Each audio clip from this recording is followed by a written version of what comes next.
మీరు 'రాజ్ సాబ్' మూవీ చూసారా? నాకైతే సినిమా బాగా నచ్చింది. ఎస్పెషల్లీ ఆ హాల్యూసినేషన్ కాన్సెప్ట్. స్క్రీన్ మీద చూస్తుంటే అనిపించింది ఇది జస్ట్ సినిమా కోసం క్రియేట్ చేసిన ఐడియా అనుకున్నాం. కానీ మూవీ అయిపోయాక ఒక క్వశ్చన్ మైండ్‌లో స్టక్ అయిపోయిందసలు. హాల్యూసినేషన్ అంటే ఏంటి? చూసింది నిజం కాదు, కానీ నిజంలా అనిపించేది.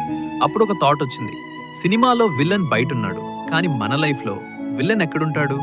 బయటనా లేదా లోపల? 'రాజ్ సాబ్'లో హాల్యూసినేషన్ అంటే రియల్ కాని సీన్స్ రియల్ లాగా కనిపించడం, మైండ్ క్రియేట్ చేసిన ఫియర్. ఐస్ చూసిన దానికంటే బ్రెయిన్ నమ్మింది పవర్ఫుల్.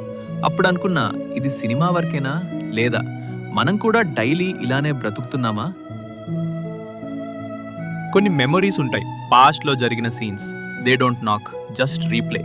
మనం మూవ్ ఆన్ అయ్యాం అనుకుంటాం, కానీ ర్యాండమ్గా ఒక స్మెల్, ఒక సాంగ్, ఒక ప్లేస్, సడన్గా same feeling, same fear, same confusion.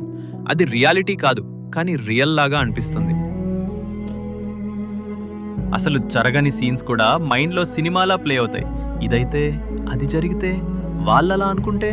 ఎవ్వరు చెప్పలేదు, ఎవ్వరు థ్రెట్ చేయలేదు, కానీ బ్రెయిన్ ఆల్రెడీ పనిష్ చేసేస్తుంది. హెలూసినేషన్ అంటే చూసినది కాదు, చూసినట్టు అనిపించేది. 'రాజ్ సాబ్'లో విలన్ ఎక్స్టర్నల్గా ఉంటాడు, కానీ రియల్ లైఫ్లో విలన్ నేమ్ చేంజ్ అవుతుంది. ట్రామా, ఫియర్, అన్హీల్డ్ పాస్ట్ అవి ఆర్డర్స్ ఇవ్వవు, జస్ట్ కంట్రోల్ చేస్తాయి. డిసిజన్స్ స్లోగా హైజాక్ అవుతాయి.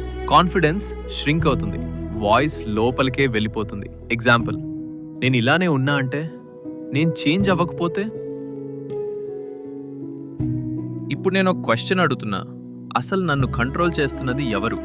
పీపులా, సిచ్యువేషన్సా, లేదా నా ఓన్ మైండా? 'రాజ్ సాబ్' సినిమా అయిపోయింది, కానీ ఆ కాన్సెప్ట్ నా లైఫ్లో ఇంకా రన్ అవుతుంది.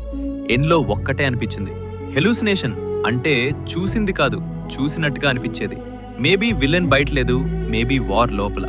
ఆన్సర్ లేదు, కన్క్లూజన్ లేదు, జస్ట్ ఒక థాట్ సైలెంట్గా మైండ్లో ఎకో అవుతుంది.